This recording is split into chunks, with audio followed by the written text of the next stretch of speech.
Právě jsem dorazil na hotel, cesta byla záživná. Tudy jsem přišel, věšák, koupelna, vaná hezky, ty vole. Jsem já, dar, jo, to je hajzel, hrozně ostrej. Skříňciky, mega popičej, líbí se mi to. Tady máme postel, mega dobrá. Ještě jsem ani neseděl, křeslo, na kterém jsem teďka seděl, mega dobrý. Nějaká kytka, letnička, prázdná, moje párky, prázdná flaška s vodou, televize, mega ostrá. Moje pésko jsem si měl vzít sebou ty 2 noci. Nevím, co vyhrát. Počkat, ukaž mi to, kurva. A v klidu. See ya. Dobré ráno. Právě jsem si dal vanu, takže za fresh. Vyrazíme za chvilku na recepci, potom co si zbalím svůj fotobágl a si dáme hezky snídaní a pak vyrazíme hezky do ulic slovenského velkoměsta. Vidíme se. Tak, snídaní máme za sebou, ale naprosto parádní.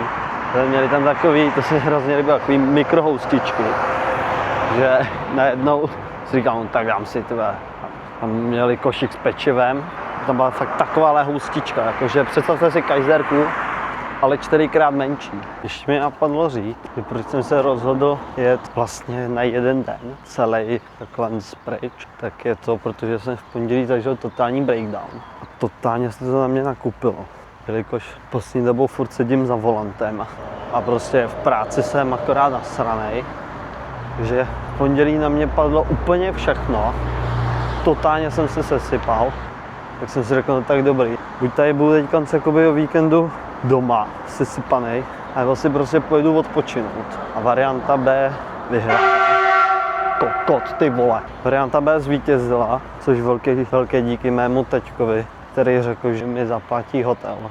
Nejdřív řekl, no já ti zaplatím půlku, a pak řekl, hele, užij si to, nic nechci. Takže jako můj tatínek, prostě big man, mám ho hrozně rád, můj maminku i své 3 sestřičky, celkově svoji rodinku. Jsou to nejlepší lidi, občas to skřípe, ale kde to neskřípe, tam by něco nebylo v pořádku.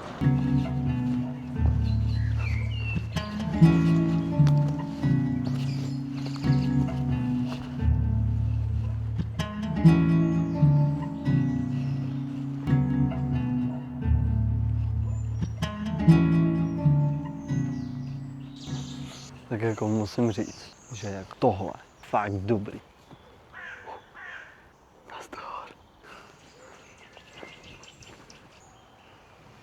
Čau. Já musím říct, že se mi tady fakt líbí, a že to říkám tak po 30. Ale prostě uprostřed města. A je to hrozně příjemný tady, jakože úplně fest. Právě se nacházíme na Slavíně, což je vojenský hřbitov a zároveň památník. Je tady pohřbený skoro 7 000 sovětských vojáků, kteří zachránili Bratislavu od německé okupace 4. dubna 1945 a byl oficiálně otevřen v roce 1960, to bylo asi 3 roky a odsud jako musím říct, že je fakt hezký výhled na Bratislavu. Celkově prostě na Bratislavský hrad, na Novou čtvrť, na Nový Město.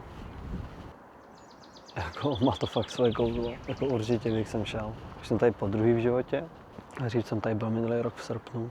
A to místo, když jsem tady ještě sám, tak má takový větší jakoby vibe. Vám to ještě tady ukážu, tady vypadá.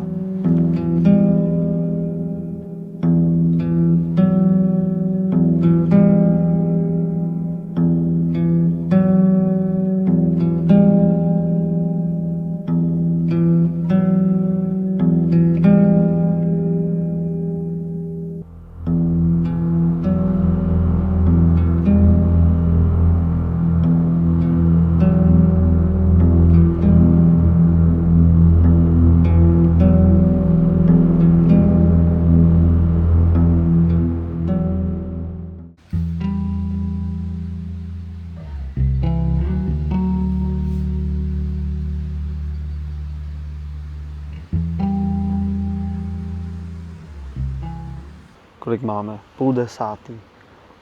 Má krása, 8 000 kroků nachozených.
musel vrátit na pokoj, protože jsem dostal úžeh a když jsem si dával jídlo, ale mi se ho dělalo tak brutálně zle.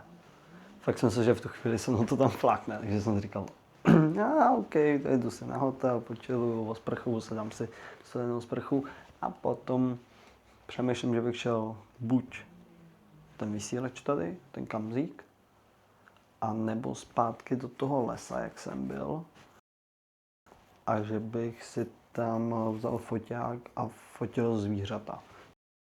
Dneska už máme 22 000 kroků, čekám, že ještě takových 10 přidám.